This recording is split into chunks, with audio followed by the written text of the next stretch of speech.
médiathèque virtuelle. Aujourd'hui, on accueille Chloé Berne, jeune écrivaine villeneuvoise et auteure de Louvre qu'à moitié. Mais avant d'en parler, découvrons qui est Chloé. Bonjour Chloé. Bonjour Chloé. Bonjour, je m'appelle Chloé Berne, j'ai 19 ans et je suis en deuxième année de biologie à Évry pour faire plus tard vétérinaire et avec, si possible, devenir ostéopathe vétérinaire. J'ai écrit Louvre qu'à moitié à l'âge de 16 ans au début. Un peu plus sur moi, au début je n'aimais pas du tout la lecture, c'était vraiment une hantise quand j'étais au collège. Et c'est vraiment à mon arrivée en seconde, j'ai lu un livre qui a été le déclic. Ça a été Les ailes d'émeraude d'Alexiane de Lys. Ça a été vraiment une explosion en moi qui a suscité une envie de toujours plus à lire et surtout du fantastique parce que je suis beaucoup axée fantastique, magie et surnaturel. Peut-être parce que j'aime être dans un autre monde que celui actuellement. On ne sait pas. Sinon, maintenant je lis dès que je peux, dès que j'ai du temps. Et maintenant, depuis 2 bonnes années, j'ai commencé à écrire et à aimer écrire des choses qui traversent mon esprit. Du coup, est-ce que tu peux nous le présenter, s'il te plaît? Bien sûr. Alors, Louvre moitié qui est ici, c'est l'histoire de Shelley, une louve-garou, mais pas tout à fait complète, d'où le titre. En fait, dans mon histoire, chaque louve-garou et loup-garou possède une seconde personnalité ou un subconscient lui-même qui est l'âme du loup ou l'âme de la louve, et qui prend possession du corps sous forme du loup à partir de 7 ans, 10 ans, je dis. Sauf que là, mon personnage principal, au bout de ses 17 ans, n'a toujours pas fait sa première transformation. Et c'est vraiment quelque chose qui la ronge à l'intérieur parce qu'elle se sent différente des autres et qui se sent mal dans sa peau. Du coup, est-ce que cette histoire de manque de transformation n'est pas liée à d'autres histoires anciennes dans les origines de son espèce et dans les petits contes qu'on raconte aux enfants? En parallèle à son histoire, nous avons un groupe de personnes qui commencent à tuer de plus en plus d'êtres surnaturels, que ce soit les loups-garous ou les anges noirs. Ce sont des vampires avec des ailes, parce que je me suis dit que ce serait bien d'avoir des êtres qui contrôlent le ciel, tandis que des loups-garous contrôlent la terre.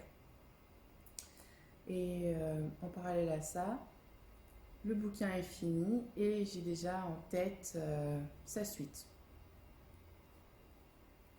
Bon alors Chloé, comment t'es venue cette idée Alors, cette idée m'est venue tout d'abord à travers un rêve. Je suis quelqu'un qui fait énormément de rêves et qui arrive à s'en souvenir. Et du coup, je me suis dit, tiens, ça ferait peut-être une bonne histoire.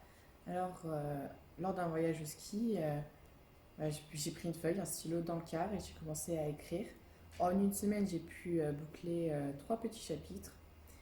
Et ensuite, c'est s'en suivi un enchaînement d'écriture. Ça passait soit par des feuilles volantes quand j'en avais sous la main, soit mon téléphone qui m'a été d'une énorme aide dans cette étape d'écriture parce que j'y ai passé énormément de temps parce que c'était ce que j'avais sous la main tout le temps. Donc c'était beaucoup plus pratique pour moi d'écrire à travers mon téléphone qu'à travers une feuille. Puis après, j'ai reporté sur ordinateur parce que c'est vrai que c'est beaucoup plus facile de les avoir sur ordinateur et tous les uns après les autres que sur téléphone à droite et à gauche et par des feuilles volantes. Je pouvais écrire du matin au soir, je n'exagérais pas quand même la nuit parce qu'au bout d'un moment, il y a ce qui arrive à chaque auteur, le syndrome de la page blanche. Donc je pouvais écrire un chapitre par jour, comme des fois un chapitre par mois. Ça dépendait vraiment du mood dans lequel j'étais. Et je pense que ce qui est important, c'est pas de se forcer à écrire, mais d'écrire quand on en a envie. Et quand l'envie est là, c'est sûr qu'on ne s'arrête plus.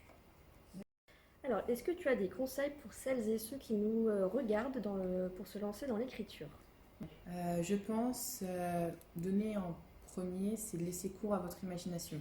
Ne vous laissez pas border par une structure en me disant il faut que ce soit droit, concis et tout. Non, je pense au départ, il faut vraiment laisser cours à l'imagination, quitte à ce que des fois les phrases ne veulent rien dire, et après repasser sur un deuxième coup plus tard. Ce que j'ai fait souvent, je crois, mes chapitres, je devais les relire une bonne dizaine de fois avant de trouver le chapitre parfait.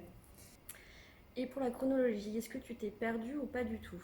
Parfois, il m'arrivait et quand je me suis rendu compte que je me perdais, je me suis dit, Chloé, il faut que tu te fasses une frise avec les événements, les péripéties aussi dans l'ordre, c'est important là pour une autre idée de tome.